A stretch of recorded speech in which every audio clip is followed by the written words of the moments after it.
नमस्कार विद्यार्थी मित्रांनो, या सेशनमध्ये आपण जे काही स्टार्टिंग ऑफ इंडक्शन मशीन आपण पाहिलं त्याच्यावरती एमसीक्यूचं डिस्कशन करूया.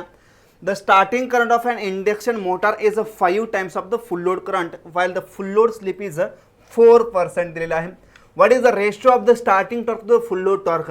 क्वेश्चन बघा, ESC electronics 2018, ESC electrical 2001, ESC electrical 2009 आणि JEE विचारलेला आहे 2020ला.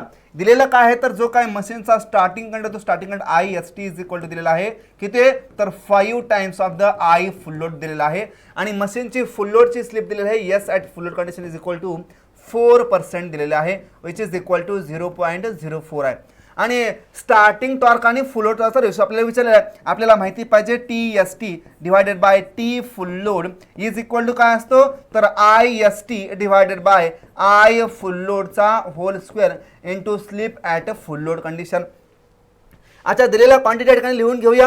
IST दिलं आहे काय दिलेलं आहे किती तर 5 times of full load current आहे म्हणजे 5 times of I full load divided by I full load as it is याचा होल स्क्वेअर करा इंटू स्लिप किती दिला आहे तर 0.04. याचं सिम्प्लिफिकेशन करा. I फुल लोड आणि I फुल लोड कॅन्सल होऊन जाईल. 5चा स्क्वेअर किती होईल 25 into 0.04 which is equal to किती येईल तर 1 येईल. म्हणजे ॲक्च्युली आन्सर किती येईल याचा रेशो किती येईल तर रेशो या ठिकाणी 1 येईल. That is TST divided by T full load या केसमध्ये किती येईल तर 1 येईल या दोघांचा रेशो. ऑप्शन नंबर 3 या केसमध्ये या क्वेश्चनचं काय असेल तर राईट आन्सर असेल. Next question, a starting torque of 80 newton metre is developed in an induction motor by the auto transformer starter with a tapping of the 30%.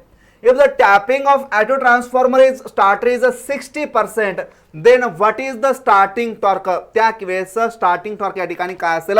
For example आता जो काही स्टार्टिंग टॉर्क आहे TST1 इज इक्वल टू दिलेला आहे 80 newton metre.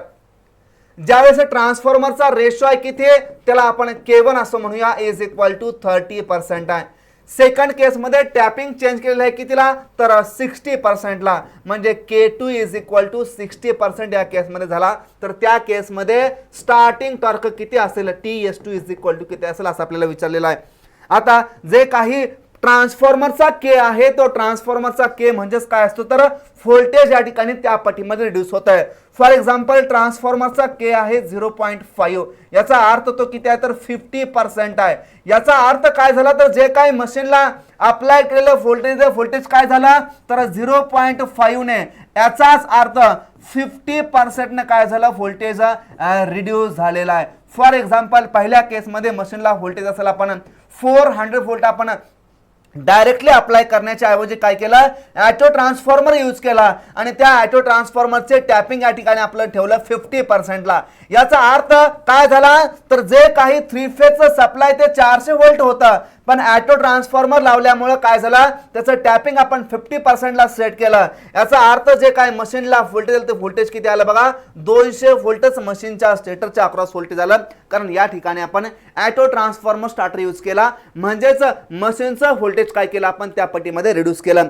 आता या केसमध्ये मशीनचं voltage जर आपण इकडे रिड्यूस केलं पहिलं व्होल्टेज हे V1 होतं दुसरं व्होल्टेज काय झालं तर V2 झालं म्हणजे ऍक्च्युली V2 काय झालं तर V2 is equal to 50% of the V1 झालं. ऍक्च्युली टॉर्क काय असतो तर torque is directly proportional to काय असतो सप्लाय व्होल्टेजचा स्क्वेअर असतो. आता सप्लाय व्होल्टेज दुसऱ्या पटीमध्ये काय होतंय तर 50% ऑफ V1 होत आहे म्हणजेच ऍक्च्युली काय होतंय तर V2 is equal to K times of V1 होत आहे. K या ठिकाणी किती आहे तर 50% आहे. What about torque. टॉर्क या केसमध्ये काय होईल तर torque is directly proportional to K times of V याचा काय होईल तर होल स्क्वेअर होईल. का कारण टॉर्क आणि व्होल्टेज मध्ये रिलेशन कसं असतं असं असतं. जर असं असेल तर यानुसार याचं आपल्याला सिम्प्लिफिकेशन करता येईल का तर हो करता येईल. कसं करता येईल तर रेशो घ्यायचा कुणाचा तर डायरेक्टली रेशो घेण्याचा प्रयत्न करूया आपण TST2 डिवायडेड बाय TST1 चा. That is TST2 divided by TST1. आता हे कोणाला प्रोपोर्शनल असेल तर TST1 हे कोणाला प्रोपोर्शनल डायरेक्टली टॅपिंगला प्रोपोर्शनल असेल म्हणजे या ठिकाणी याला आपण म्हणू शकतो का K2 डिवायडेड बाय K1 यांचा काय होईल तर या ठिकाणी होल स्क्वेअर होईल. म्हणजे ऍक्च्युली काय होईल तर TST2 is equal to K2 या ठिकाणी किती आहे 60 आहे डिवायडेड बाय या ठिकाणी किती आहे तर 30% आहे याचा होल स्क्वेअर इंटू या ठिकाणी काय करा TST1 किती आहे तर 80 आहे. म्हणजे या शून्यला ये शून्य गेला 3 दोन्ही काय झालं 6 झालं. म्हणजे 2चा स्क्वेअर किती झाला 4 झाला. म्हणजे 4 गुणुले 80 करा म्हणजेच या ठिकाणी TS2 दुसऱ्या केसमध्ये किती होईल तर विच इज इक्वल टू या ठिकाणी किती होईल 8 चौक 32 म्हणजे 320 न्यूटन मीटर किती होईल तर 320 न्यूटन मीटर. ऑप्शन नंबर 4 या केसमध्ये करेक्ट आन्सर असेल. ESC 1994 ला विचारलेला क्वेश्चन आहे. अशा पद्धतीचा क्वेश्चन आपल्याला एक्झामला येऊ शकतो. ऑटो ट्रान्सफॉर्मरच्या केसमध्ये लक्षात ठेवायचा. A squirrel cage induction motor has starting torque of 6 times of the full load current and full load slip is 0.05. If it is started using a star delta starter, the values of the starting line current and the starting torque respectively. अच्छा question बघा कशा पद्धतीने या ठिकाणी frame केलेला आहे. Squirrel केजची induction motor आहे आणि स्टार्टिंग करंट दिलेला आहे किती तर IST is equal to 6 times of the I full load या ठिकाणी दिलेला आहे. दुसऱ्या केसमध्ये काय दिलेलं आहे फुल लोडची स्लिप दिलेली आहे. Yes full load is equal to 0.05 दिलेले आहे. If it is a started using a star delta starter, जर तिला आपण स्टार डेल्टा स्टार्टरच्या साहाय्याने आपण काय केलं स्टार्ट करण्याचा प्रयत्न केला तर स्टार्टिंगचा लाईन करंट आणि स्टार्टिंगचा टॉर्क काय होईल अशा परीचा क्वेश्चन आहे. आता IST is equal to 6 times of the full load current आहे. आता आपल्याला एक गोष्ट या ठिकाणी माहिती पाहिजे काय तर जे काही स्टार डेल्टा स्टार्टिंग आहे स्टार डेल्टा मध्ये TST divided by T full load is equal to 1/3 times of IST divided by I full लोडचा whole square into slip at the full load condition. हे आपल्याकडे काय असतं तर एक रिलेशन असतं. याच्यामध्ये जर आपण व्हॅल्यू दिला तर काय आपल्याकडे भेटेल तर 1/3 टाइम्स ऑफ IST या ठिकाणी किती दिलेला आहे तर 6 times of I full load दिलेला आहे. म्हणजे 6 times of I full load divided bye या ठिकाणी काय होईल तर I फुल लोड या दोघांचा काय होईल तर होल स्क्वेअर. याला हा काय होईल कॅन्सल होईल. स्लिप किती आहे तर 0.05 आहे. याचं सिम्प्लिफिकेशन केलं तर आपल्याकडे आन्सर काय येईल 1/3 टाइम्स ऑफ 6 चा स्क्वेअर किती झाला 36 इंटू 0.05. म्हणजे जे काही आपल्याकडे आन्सर येईल ते आन्सर किती येईल बघा या ठिकाणी 3 ना या ठिकाणी 36 ला भाग घालवा किती येईल 3 1 3 3 1 3 आणि 3 2 6 म्हणजे ऍक्च्युली 12 गुणिले 0.05 इज इक्वल टू किती येईल तर 0.12 म्हणजे 60 म्हणजे 0.6 च्या आसपास येईल. म्हणजे रेशो किती आला बघा TST divided by T full load याचा रेशो आला आपल्याकडे 0.6. म्हणजे हा जो काय रेशो आला तो रेशो 0.6 आला. हा कशामध्ये आला असेल व हा पर युनिट मध्ये आला असेल का कारण दोन सेम क्वांटिटीचा रेशो आहे दोन टॉर्कचा रेशो आहे. म्हणजे या ठिकाणी starting line current and the starting torque respectively आपल्याला विचारलं होता. आता स्टार्टिंग टॉर्क कुठे आहे सेकंडला 0.6 ऑप्शन मध्ये कुठे आहे का तर आहे कुठं इथं. म्हणजे या ठिकाणी याचा करेक्ट आन्सर काय असेल ऑप्शन नंबर फर्स्ट या केसमध्ये काय असेल बघा याचा करेक्ट आन्सर असेल. पण जर आपल्याला कॅल्क्युलेशन करायला गेलो आपण तर कॅल्क्युलेशन करता येईल का तर हो करता येईल. आता स्टार डेल्टा स्टार्टिंगच्या केसमध्ये जो काय स्टार्टिंग करंट तो स्टार्टिंग करंट काय होतोय बघा किती न रिड्यूस होतोय तर 1/3 टाइम्स रिड्यूस होतोय. कुणाच्या केस मधला जो काय डेल्टाच्या केस मधले स्टार्टिंग आहे किंवा जो काही फुल लोड करंट असेल डेल्टाच्या केस मध्ये त्यापेक्षा काय होतोय तर हा 1/3 टाइम्स या ठिकाणी रिड्यूस होतोय. मग या ठिकाणी जो काही करंट आहे तो करंट कशा पद्धतीने दिलेला आहे तर ऍक्च्युअली आणि लाईन करंट आपल्याला विचारलेला आहे. मग IST in delta is equal to काय होईल तर 1/3 टाइम्स ऑफ द IST होईल स्टार्टिंगच्या केस मध्ये. मग या ठिकाणी 1/3 इंटू IST किती झाला तर 6 times of I full load झाला विच इज इक्वल टू काय झाला बघा IST is equal to 2 times of I full load झाला. Therefore IST divided by I full load is equal to काय झाला 2 झाला. म्हणजे ऍक्च्युली हा दोन करंटचा रेशो आहे. म्हणजे हा काय झाला तर पर युनिट मध्ये झाला. म्हणजे ऑप्शन नंबर फर्स्ट या केसमध्ये काय असेल बघा याचा करेक्ट आन्सर असेल. या ठिकाणी स्टार्टिंगचा लाईन करंट आपल्याला विचारला होता आणि स्टार्टिंगचा टॉर्क या ठिकाणी विचारला होता. ज्यावेळेस मशीन आपण स्टार डेल्टा स्टार्टरच्या साहाय्याने आपण स्टार्ट करत होतो त्या केस मधला. म्हणजे अशा परीचा क्वेश्चन आपल्याला एक्झामला विचारला जाऊ शकतो. ऑप्शन नंबर फर्स्ट याचा राईट आन्सर असेल. A squirrel cage induction motor having a rated slip of 4% on a full load has a starting torque same as the full load torque. Which one of the following statement is correct? आता याच्यामध्ये कोणतं terminal current आहे equal to the full load current असेल 5 times of the full load current असेल twice times of the full load current असेल और 4 times of the full load current असेल. मग या केसमध्ये आपल्याला विचारलेलं आहे काय तर जे काही खालीलपैकी करंट आहे ते आपल्याला विचारलेलं आहे. स्क्वेअर केज जे मशीन आहे स्लिप आहे या ठिकाणी फुल लोडची दॅट इज 0.04 आहे आणि या केसमध्ये दिलेला आहे तर starting torque is equal to full load torque दिलेला आहे. म्हणजे या दोघांचा रेशो ठिकाणी आपल्याला दिलेला आहे. याचा अर्थ काय झाला बघा, जर आपण जनरल इक्वेशनचा विचार केला तर TST divided by T full load is equal to ISC, त्याला IST आपण म्हणूया I फुल लोड याचा whole square into slip corresponding to the full load condition झाली. मग या केसमध्ये आपल्याला दिलेला काय तर ह्या दोघांचा रेशो काय तर दोन्ही सेम आहेत. जर दोन्ही सेम असेल तर दोघांचा रेशो काय तर 1 येईल. त्याचा अर्थ 1 is equal to IST divided by I full लोडचा होल स्क्वेअर इंटू स्लिप किती आहे तर स्लिप आहे 0.04. स्लिप किती आहे या ठिकाणी तर 0.04 आहे. म्हणून या ठिकाणी IST divided by I full load चा होल स्क्वेअर जर आपण केला तर काय येईल 1 डिवायडेड बाय 0.04 येईल. आता 1 डिवायडेड बाय 0.04 येईल की आन्सर किती येईल तर आन्सर येईल 25. आन्सर किती येईल तर 25 येईल. म्हणजे ऍक्च्युली काय आलं आपल्याकडे जो काही IST divided by I full load आलेला आहे तो किती आलेला आहे तर 25चा रूट घ्या, कारण याचा मी स्क्वेअर काढून टाकला त्याचा रूट घ्यावा लागेल. किती आला 5 आला. देअरफॉर स्टार्टिंग करंट या केसमध्ये किती होईल तर 5 times of the full load current होईल. याचा अर्थ काय झाला तर या केसमध्ये जो काय स्टार्टिंग करंट तो स्टार्टिंग करंट काय झाला बघा 5 times of the full load झाला. ऑप्शन नंबर सेकंड या केसमध्ये काय असेल बघा करेक्ट असेल 5 times of the full load current. ESC electrical 2001 ला विचारलेला क्वेश्चन आहे. A 3-phase squirrel cage induction motor is started with the star delta starter. What is the starting current of the motor?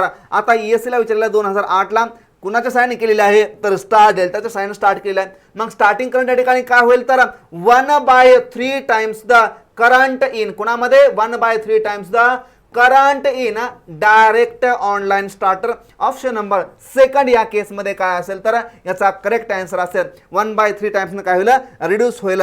Next the starting current and the torque of a 3-phase induction motor on a direct online starting is a 30 ampere and the 300 newton meter respectively.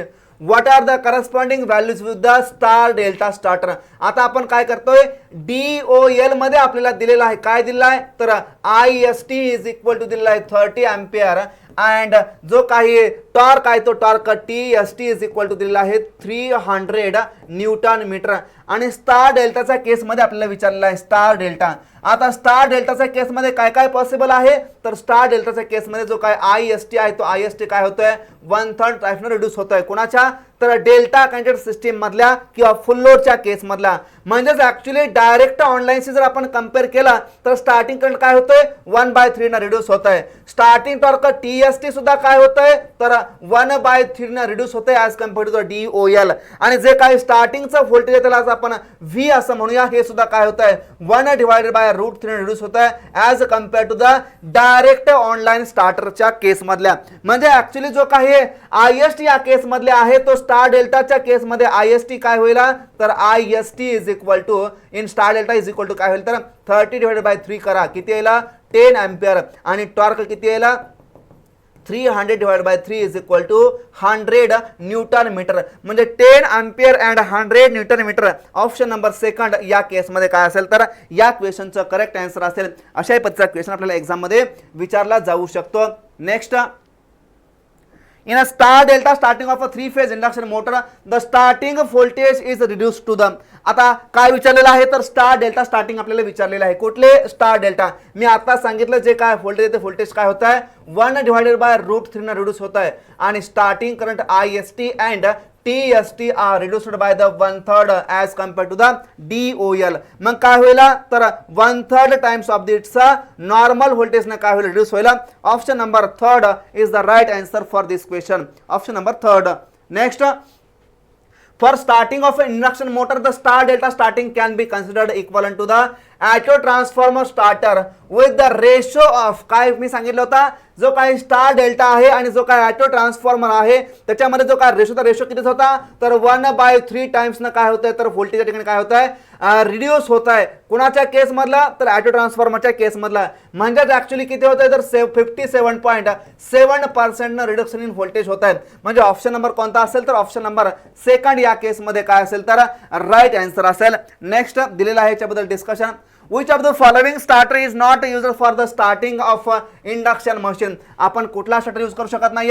आपण DOL पाहिला, auto पाहिला, star delta पाहिला, 2 point transfer starter आपण use करू शकत नाही या induction मशीनच्या केस मध्ये. Next, name the starter which is very common and used for the cage motor designed to run normally on delta connected stator winding. आता अशा पद्धतीचा स्टेटरचं नाव सांगायचं आहे, तो काय, तर मोस्ट कॉमन आहे आणि used for the squirrel cage induction motor design to run normally on delta connected stator winding. म्हणजे ऍक्च्युली जे काही स्टेटरची वाइंडिंग आहे ती स्टेटरची वाइंडिंग ही डेल्टा कनेक्टेड साठी डिझाईन केलेलं आहे रनिंगच्या कंडिशन मध्ये. मग स्टार्टिंगच्या कंडिशन मध्ये याला आपण कसं कनेक्ट केलं असेल, तर स्टार मध्ये कनेक्ट केलेला असेल. मग हा स्टार्टर कुठला असेल, तर हा स्टार्टर असेल स्टार डेल्टा स्टार्टर. आणि हा कॉमन असतो कुणासाठी, तर स्क्विरल केज इंडक्शन मोटरसाठी. म्हणजे ऑप्शन कोणता असेल, तर option number third star delta starter त्याला आपण म्हणूया. कारण या ठिकाणी डेल्टा कनेक्टेड स्टेटर वाइंडिंग दिलेला आहे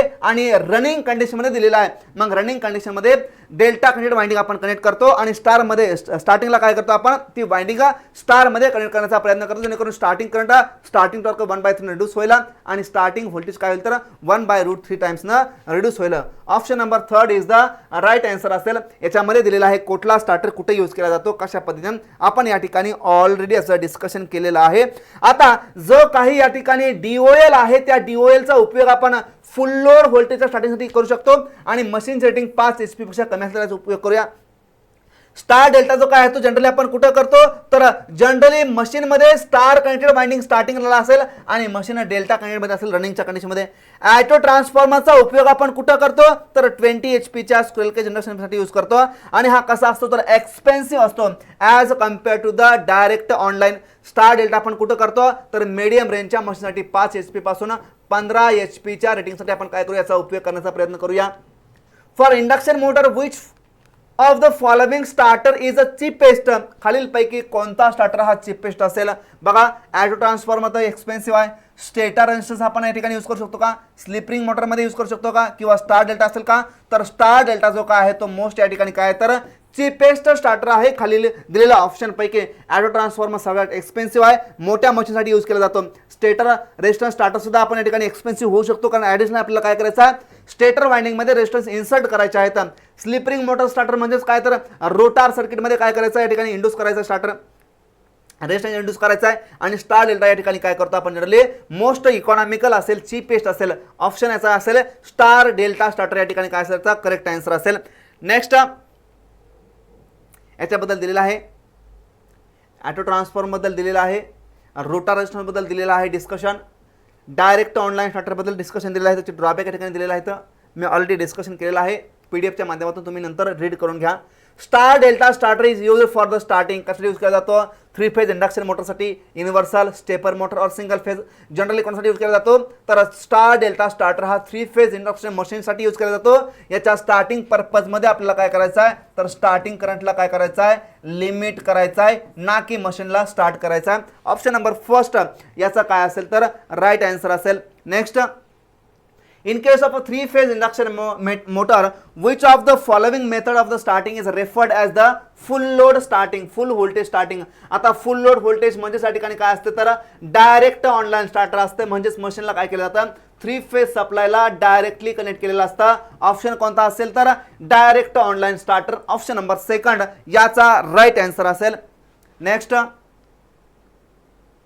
at the starting of an induction motor the rotor frequency is स्टार्टिंगच्या केसमध्ये रोटारची फ्रिक्वेन्सी काय असेल, स्टार्टिंगच्या केसमध्ये स्लिप इज इक्वल टू 1 असेल. जर स्लिप इज इक्वल टू 1 असेल तर ईएमएफ किती असेल, E2 under starting condition is equal to काय असेल तर स्लिप टाइम्स ऑफ E2 असेल, which is equal to slip किती असेल तर 1 असल्या कारणामुळे हा काय होईल तर फक्त E2 असेल. आता रोटारची frequency FR is equal to slip times of supply frequency. स्टार्टिंगच्या केसमध्ये ही 1 झाली तर या ठिकाणी सप्लाय फ्रिक्वेन्सी आणि रोटारची फ्रिक्वेन्सी काय असेल, सेम असेल. आपण याच्याबद्दल डिस्कशन केलेलं आहे, same as the supply frequency. Option number second या केसमध्ये काय असेल याचा करेक्ट आन्सर असेल. A squirrel cage induction motor having a rated slip of 2% on the full load as a starting torque is 50% of the full load torque. The starting current is, या ठिकाणी आपल्याला starting current विचारलेला आहे. अच्छा, या ठिकाणी दिलेलं काय तर स्क्विरल केजची मशीन आहे आणि स्लिप या ठिकाणी दिलेला आहे किती तर 0.02 दिलेला आहे आणि starting torque is equal to 50%, that is TST is equal to 50% of the full load torque दिलेला आहे, त्यालाच आपण फुल लोड असं म्हणूया. म्हणजे ऍक्च्युअली क्वेश्चन बघा कशा पद्धतीने रिव्हर्स केलेला आहे. ESC इलेक्ट्रिकल 2010 ला विचारलेला क्वेश्चन आहे. म्हणजेच TST divided by T full load is equal to दिलेला आहे 50%, that is equal to 0.5 which is equal to 1/2 आहे. म्हणजे ऍक्च्युली जो काही मशीन आहे त्या मशीन मध्ये आपल्याला काय काय दिलेलं आहे तर TST divided by T full load is equal to IST divided by I full load याचा होल स्क्वेअर इनटू काय तर slip corresponding to the full load. आता रेशो दिलेला किती आहे तर 1/2 आहे, which is equal to IST divided by I full load. याच्याबद्दल माहिती दिलेली नाही आहे. इनटू या ठिकाणी स्लिप दिलेलं आहे किती आहे तर 0.02 दिलेला आहे. म्हणजे ऍक्च्युली याचं सिम्प्लिफिकेशन केलं तर ही काय टर्म येईल इकडे येईल 2 इंटू 0.02 म्हणजेच काय होईल तर 1/0.04 is equal to IST divided by I full लोडचा काय होईल होल स्क्वेअर होईल. 1 डिवायडेड बाय 0.04 म्हणजे काय तर या ठिकाणी 25 होईल इज इक्वल टू याचा सगळ्यांचा स्क्वेअर होईल. म्हणजे ऍक्च्युली काय होईल तर IST divided by I full load is equal to याचा स्क्वेअर रूट घ्या किती येईल 5 येईल. म्हणजे ऍक्च्युली जो काय स्टार्टिंग करंट होतो starting current is equal to 5 times of the full load current होईल. म्हणजे starting current is equal to 5 times of the full load current. Option कोणता आहे का आहे थर्ड नंबरचा ऑप्शन या ठिकाणी काय असेल याचा करेक्ट आन्सर असेल थर्ड नंबरचा. Next, the starting current of an induction motor is 5 times of the full load current while the full load slip is 8%. Find the ratio विचारलेला आहे TST divided by T full load. Direct लिहितो या ठिकाणी किती आहे current तर 5 times of the I full load आहे divided by या ठिकाणी I फुल लोड करा, याचा काय करा होल स्क्वेअर करा. स्लिप किती आहे तर 0.08 म्हणजेच या ठिकाणी 25 इंटू 0.08 25 किती झालं 200 झालं. म्हणजे या ठिकाणी 2 येईल. म्हणजे actually TST divided by T full load किती येईल तर इज इक्वल टू 2 येईल. रेशो किती येईल तर 2. ऑप्शन नंबर या ठिकाणी काय असेल याचा correct option number second is the right answer असेल या केसमध्ये. अशा पद्धतीच्या क्वेश्चनचा आपण प्रॅक्टिस करून याचा नंतर आपल्याला असं लिहायची सुद्धा या ठिकाणी गरज भासली नाही पाहिजे. जर स्टार्टिंग करंट हा 5 टाइम्स दिलेला आहे म्हणजे इथंच 5 चा स्क्वेअर करा इंटू स्लिप किती दिलेला आहे तर 8 दिलेला आहे म्हणजे 0.08 करा विच इज इक्वल टू काय येईल तर 2 येईल. हे झालं आपल्याकडे आन्सर. मग हे पॉसिबल कधी आहे तर प्रॅक्टिस केल्यानंतर पॉसिबल आहे. आता सहजासहजी पॉसिबल आहे का तर नाही. यासाठी काय करायला लागते प्रॅक्टिस करायला लागते. याचाच अर्थ जे काय आपण म्हणतो की प्रॅक्टिस मॅक्स मॅन परफेक्ट. मी याच्या रिव्हर्स थोडंसं बोलण्याचा प्रयत्न करतो किंवा याच्या थोडंसं पुढे जाऊन बोलण्याचा प्रयत्न करतो. Perfect practice max man perfect. म्हणजे जर आपण परफेक्ट प्रॅक्टिस केली तर माणूस हा या ठिकाणी परफेक्ट बनत असतो. फक्त प्रॅक्टिस महत्त्वाची नाही आहे तर परफेक्ट प्रॅक्टिस या ठिकाणी महत्त्वाची आहे. Next, for a 3-phase induction motor, what fraction, that is multiple of the supply voltage, is required for a direct online starting method such that the starting current is limited to the 5 times of the full load current and motor develops 1.5 times of the full load torque at the starting time. ESC electrical 2016 ला विचारलेला question आहे. दिलेला quantity काय आहे तर IST is equal to दिलेला आहे 5 times of the I full load विचार दिलेला आहे आणि त्यानंतर जे काय मशीन आहे त्या मशीनमध्ये जे काही IST आहे ते IST is equal to 1.5 times of the I full load दिलेला आहे. असं दिलेलं आहे का बघा. IST दिलेलं या ठिकाणी काय असेल तर हा टॉर्क आहे. अच्छा, या ठिकाणी हा टॉर्क आहे. या ठिकाणी काय दिलेला आहे, full load current motor develops 1.5 full load torques at the starting time, हे या ठिकाणी आपल्याला दिलेलं आहे. आणि विचारलेलं आहे what fraction of the multiple of the supply voltage is required for a direct online starting method such that starting current is limited to the 5 times of the full load current. आता या ठिकाणी आपल्याला fraction विचारलेलं आहे. आता fraction म्हणजेच काय असेल याच्याबद्दल आपल्या ठिकाणी पाहावं लागेल. याच्यामध्ये TST divided by T full load किती दिलेला आहे, तर TST divided by T full load दिलेला आहे आपल्याकडे 1.5 दिलेला आहे. हा आपल्याकडे एक रिझल्ट याच्यातून आपल्याला भेटत आहे. मग ऍक्च्युली जे काही टॉर्क आहे ते टॉर्क कसं असतं, तर torque is direct proportional to supply व्होल्टेजचा स्क्वेअर असतं. आता स्टार्टिंग मध्ये जे काय व्होल्टेज ते व्होल्टेज आपण काय केलं पाहिजे, जनरली रिड्यूस केलं पाहिजे. मग किती रिड्यूस करायला पाहिजे आपण जनरली, तर x टाइम्सने आपण रिड्यूस करायला पाहिजे. फॉर एक्झाम्पल जर आपण x टाइमने व्होल्टेज रिड्यूस केलं तर जे काय टॉर्क व्हायला होईल, तर torque direct proportional to x times of v चा स्क्वेअर होईल. म्हणजे जे काही फ्रॅक्शन आहे तो फ्रॅक्शन या ठिकाणी काय असेल, तर x चा असेल. हा फ्रॅक्शन कुणाशी कम्पेअर केलेला आहे, तर डायरेक्ट ऑनलाईनशी कम्पेअर केलेला आहे. जर एवढा फ्रॅक्शन असेल तर त्या केसमध्ये काय होईल, तर स्टार्टिंग टॉर्क हे DOL च्या केसच्या बरोबर या ठिकाणी येण्याचा प्रयत्न करेल. म्हणजे ऍक्च्युली काय आहे, तर TST divided by T full load is equal to काय असेल, तर x square times of the, या पुढच्या गोष्टी असतील पण त्या काय असतील नंतर असतील. आपल्याला हा जो काय फ्रॅक्शन आहे तो फ्रॅक्शन आपल्याला कॅल्क्युलेट करावा लागेल पहिल्यांदा. मग हा फ्रॅक्शन काय असेल, तर TST divided by T full load is equal to X square होईल. आता हा एक्स स्क्वेअर दिलेला आहे का, तर दिलेला आहे किती, विच इज इक्वल टू 1.5 दिलेला आहे. Therefore X is equal to किती होईल, तर 1.5 चा स्क्वेअर रूट होईल. मग याचा स्क्वेअर रूट केला तर आन्सर किती येईल, तर 1.226 च्या आसपास येईल. किती, 1.226 च्या आसपास. म्हणजे actually X is equal to किती झाला या केसमध्ये, तर 1.226 झाला. म्हणजे हा जो काय फ्रॅक्शन आहे तो फ्रॅक्शन आला ऑप्शन नंबर सेकंडचा. मग या ठिकाणी विचारलं काय होतं, तर व्हॉट फ्रॅक्शन और multiple of the supply voltage is required for a direct online starting method. Direct online starting method जो काय फ्रॅक्शन तो फ्रॅक्शन लागला असता आपल्याला किती, तर 1.226 टाइम्स ऑफ. कशासाठी, तर जो काही स्टार्टिंग आहे स्टार्टिंग आणि 5 टाइम्स लिमिट करायचा आहे फुल लोडच्या, आणि स्टार्टिंग लोड किती करायचा आहे, तर 1.5 times of the full load current. म्हणजे डायरेक्ट ऑनलाईनचं. आणि या ठिकाणी कोणाचं कंपॅरिझन आहे, तर रिड्युक्शन इन द व्होल्टेज, त्यालाच आपण x times of v1 square असं म्हणू शकतो, किंवा x square times of the v1 square असं म्हणू शकतो. अशा पद्धतीने आपल्याला या ठिकाणी क्वेश्चन विचारला जातो एक्झामला. नेक्स्ट याचं सोल्युशन दिलेलं आहे. Cogging in an induction motor is caused. आता क्वागिंग का होते इंडक्शन मशीन मध्ये, ES इलेक्ट्रिकल 2019 ला विचारलेला क्वेश्चन आहे. If the number of stator slots and rotor slot अनुकूल असेल तर होईल का, नाही. हे असेल तर या ठिकाणी क्वागिंग अवॉइड होते. If the number of stator slots are in integral multiple of the rotor slot, म्हणजे जर ते इंटिग्रल मल्टिपल मध्ये असतील तर या ठिकाणी क्वागिंग होते. या ठिकाणी ऑप्शन नंबर सेकंड याचा काय असेल, तर राईट आन्सर असेल. क्वागिंग बद्दल थोडंसं बोलूया. In case of an induction motor when the number of stator slots is equal to the or integral multiple of the rotor slot staying parallel to each other, strong alignment forces may be produced at the instant of the starting. It is due to the variation of the reluctance which may create an alignment torque stronger than the accelerating torque.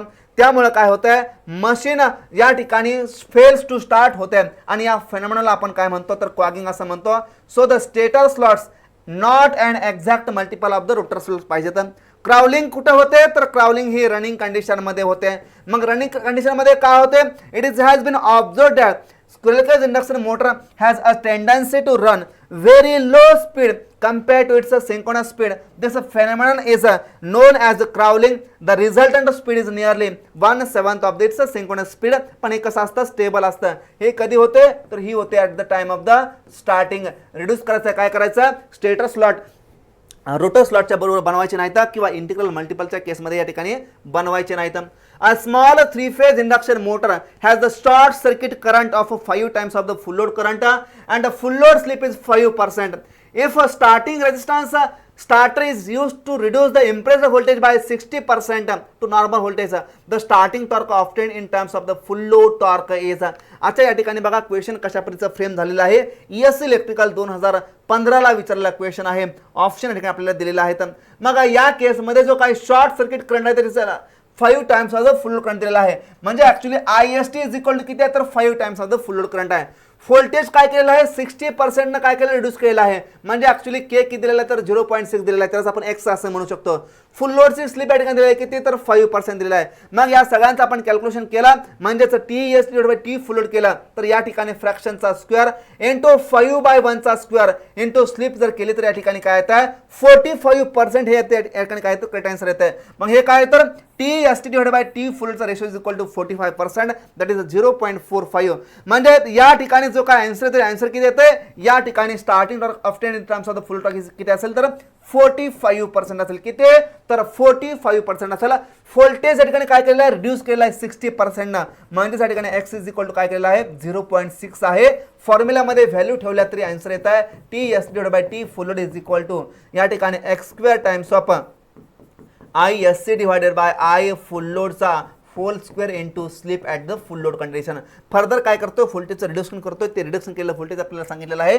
60% ने voltage reduce केलं आहे म्हणजे actually fraction किती दिलेलं आहे तर x is equal to 0.6 दिलेला आहे जो की या ठिकाणी 60% म्हणून आहे हा ठेवला की आपल्याकडे आन्सर भेटून जाईल option number second the starter recommended for the 20 HP squirrel cage induction motor हा रेटिंगसाठी आपण कुठला यूज करूया तर ऑटो ट्रान्सफॉर्मर स्टार्टर आपण यूज करायचा प्रयत्न करूया ऑप्शन नंबर 4 या केसमध्ये काय असेल त्याचा राईट आन्सर असेल आपण डिस्कशन केलेला आहे याचा उपयोग कुठे करूया DOL कुठे करूया बिलो 5 HP किंवा HP पर्यंत स्टार्ट डेटा कुठपर्यंत 5 ते 15 आणि ऑटो ट्रान्सफॉर्मर कुठला तर या ठिकाणी 50 HP पासून पुढे दॅट इज 20 HP पर्यंत या ठिकाणी त्याला आपण यूज करू शकतो 20 HP च्या अबो या ठिकाणी यूज करू शकतो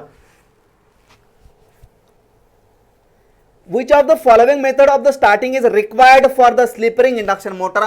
आता स्लिप रिंग इंडक्शन आपण कुठली यूज करूया तर आपण जनरली यूज करूया रोटर रेजिस्टन्स स्टार्टर कोणते तर रोटर रेजिस्टन्स स्टार्टिंग बघा क्वेश्चन कसा आहे which of the following method of the starting is required for the slip ring induction motor of high starting काय म्हणताय तर हाय स्टार्टिंग पॉसिबल कधी आहे तर हाय स्टार्टिंग पॉसिबल आहे जर आपण रोटर सर्किट मध्ये ऍडिशनली रेजिस्टन्स ऍड केला तर अदर केस मध्ये स्टार्टिंग टॉर्क काय होईल रिड्यूस होईल स्टार डेल्टा असेल डायरेक्ट मध्ये होणार नाही ऑटो ट्रान्सफॉर्मर मध्ये काय होईल तर रिड्यूस होईल पण जे काही जनरली आपण रोटर रेजिस्टन्स स्टार्टर यूज करतो या केस मध्ये काय होईल तर स्टार्टिंग टॉर्क ठिकाणी हाय भेटेल नेक्स्ट आहे which of the following method of the starting is required for induction motor of high starting आता which of the following method of the starting is required for the induction motor of high rating आता या ठिकाणी हाय rating साठी विचारलेलं आहे आणि या केस मध्ये काय विचारलं होतं तर हाय रेटिंग साठीच विचारलं होतं मग हाय रेटिंग साठी आपण जनरली कोणती मशीन कोणती स्टार्टिंग यूज करूया तर आपल्याला माहिती पाहिजे ऑटो ट्रान्सफॉर्मर स्टार्टिंग कोणते तर ऑटो ट्रान्सफॉर्मर स्टार्टिंग यूज करण्याचा प्रयत्न करूया जी काही 20 HP अँड अबोव साठी आपण यूज करूया ऑप्शन नंबर फर्स्ट या केसमध्ये काय असेल तर राईट आन्सर असेल आता इथंही ऑटो ट्रान्सफॉर्मर होता पण या ठिकाणी दिलं होतं काय तर स्लिपरिंग इंडक्शन मशीन दिलं होतं कोणते तर स्लिपरिंग इंडक्शन मशीन मग याच्यामध्ये पॉसिबल कोणते आहे तर रोटर रेजिस्टन्स स्टार्टर आपण यूज करतो जनरली स्लिपरिंग इंडक्शन मशीन साठी ऑप्शन नंबर 4 या केसमध्ये काय असेल तर या क्वेश्चनचा करेक्ट आन्सर असेल because slip ring induction motor are invariably started with the help of the rotor resistance starter